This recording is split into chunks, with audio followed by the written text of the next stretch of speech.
Welcome to our last session on emotional intelligence. Before we go any further, let's just do a quick review of emotional intelligence.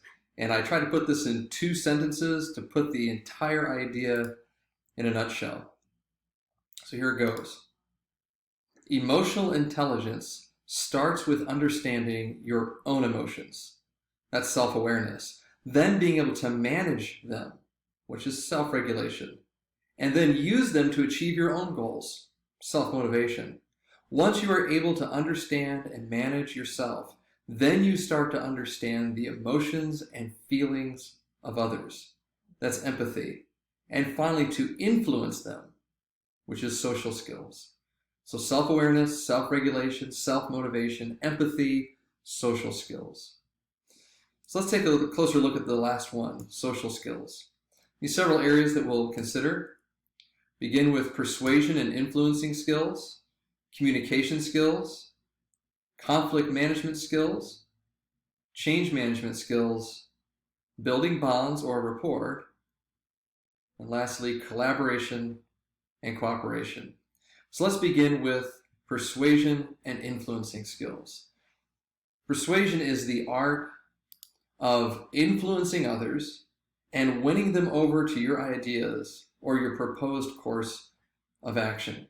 So people who are persuasive or have influence, they read the emotional currents in a situation, and then they fine-tune what they are saying to appeal to those involved. It's basically walking in and seeing where they are emotionally, and for lack of a better illustration, it's pulling up the bus where they happen to be and inviting them to get on, to take them where you'd like them to be. If we can't understand where people are emotionally, we can't be very persuasive because you don't begin where they are. And so that's part of reading the room. Sometimes when we talk about persuasion and influencing like this, right away we think of the term manipulation. Am I manipulating people's personalities or emotions? And I think the good way to distinguish between that is persuasion and influence reads where people are currently at emotionally and offers to move them from there to their point of view or their course of action or to what they have to say. Manipulation is when you try to create an emotion for them to respond to. So I think it is different. Persuasion is reading where people are. Manipulation can be trying to turn people into something you want them to be, have the emotion you want them to have, rather than recognizing where they are. So persuasion, it takes skill, and it takes your putting your emotions aside for a moment to be able to read them and then gently bring them maybe to a better place in their emotions, or even just bring them to a better understanding what you're trying to say. The next area is communication skills. Communication skills are vital to good emotional intelligence. You need to be able to listen to others. Part of communication is not just talking, it is listening, and then being able to convey your thoughts. And perhaps more importantly, convey your feelings. That goes all the way back to self-awareness. You can't communicate what you're feeling unless you can locate what that is. And then being able to communicate that feeling, communicate that thought, all while listening closely. And if you're listening closely and speaking carefully, that allows you to have that first position we talked about, understanding your point of view of things and your emotions and your filters, and then moving on to listening, which is gathering their filters, that second position, so that together you can move that third position of an observer and be able to bring them to a good place. So how to know your emotions, read their emotions, feel their emotions, invite them into the place where together you can understand those feelings and express them appropriately and not have overreactions to things. So communication skills is very important. And of course we have conflict management skills.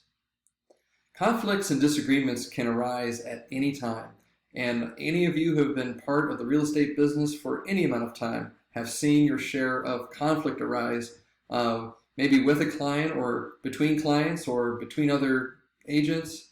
The art of managing and resolving conflict is crucial, obviously, in every part of our lives, whether it's at home or at work. It starts by being aware of the importance of locating and understanding your own emotions so that you can act with tact and diplomacy, and then understanding again where these people are. Again, it's trying to get back to that third position so that tact and diplomacy can rule the day. Good conflict managers are able to bring disagreements into the open and resolve them. If you get very good at this and you have good emotional intelligence, you're not afraid to bring the conflict into light. Too often we're afraid to do that. The conflict just sits there hidden, and we wonder why there is such stress and such difficulty, because there's something in the room that needs to be talked about, the proverbial elephant. And so if you get good at conflict management because you've developed good emotional intelligence, bringing things into light towards resolution is a far better way to go. And your influence in those moments will be very impressive to others. And the idea that you are someone they can share those feelings with because they know you're there to help manage them and help resolve any types of conflict. Then there's the change management skills. Change happens all the time, and most people don't like it. We had talked in earlier sessions regarding how people respond to change, and we looked at the idea of sharks and dolphins and carp, and we'll have a video on that a little bit later on. But effective change managers, they're also known as change catalysts. They're those who are able to make change happen without alienating everybody involved. Again, people don't like change, and something's driving the change. And if you can't manage both groups of people, again, you're going to have huge alienation and frustration. And so again, it means begin where they are. If there is great fear in that change, begin where they are. Let them address those fears. Show them it's safe to at least talk to you about it and at least challenge the idea. That will open the door for you to having built trust to begin to talk about the changes that do need to happen, and they can begin thinking about it, not so much on the emotional level, but those emotions can be corralled so they can think through it with you in a very manageable and appropriate way. There's also the idea of building bonds.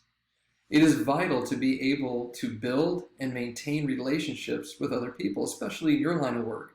Your entire pipeline of clientele is largely referral.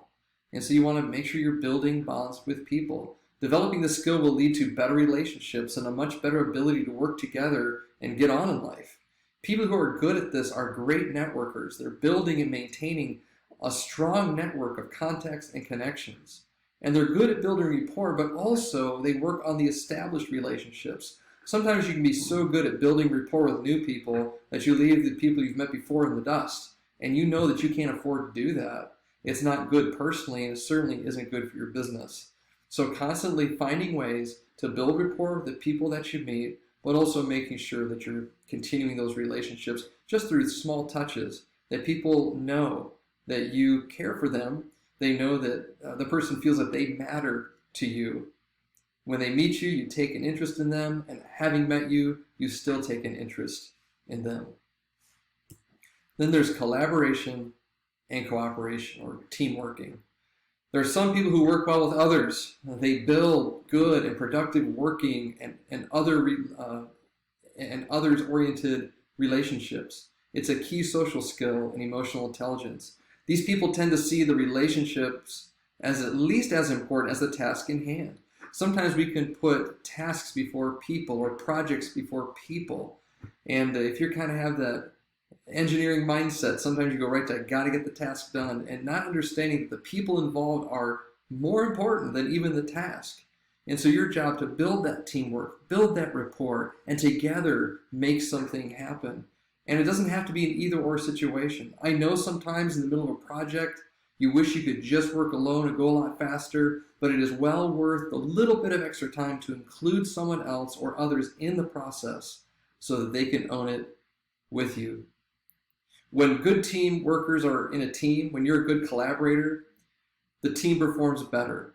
They draw other members of the team in and they help them collaborate. And they build then a team identity and therefore foster commitment, which ultimately results in a culture. And culture is the most important thing that you can build and that we can build, so that we are working together. So when there's a win for one, it's a win for everybody. And so this has nothing but good for our particular organization and for your individual business. So these are the social skills that give rise out of the emotional intelligence. And hope this has been helpful to you. Go back and watch a few of the videos and see some of the homework things or things you can work on. Make a list of those things. Maybe circle the ones that need the most help. And we look forward to seeing you grow in this area and seeing our brokerage and your individual business be a success.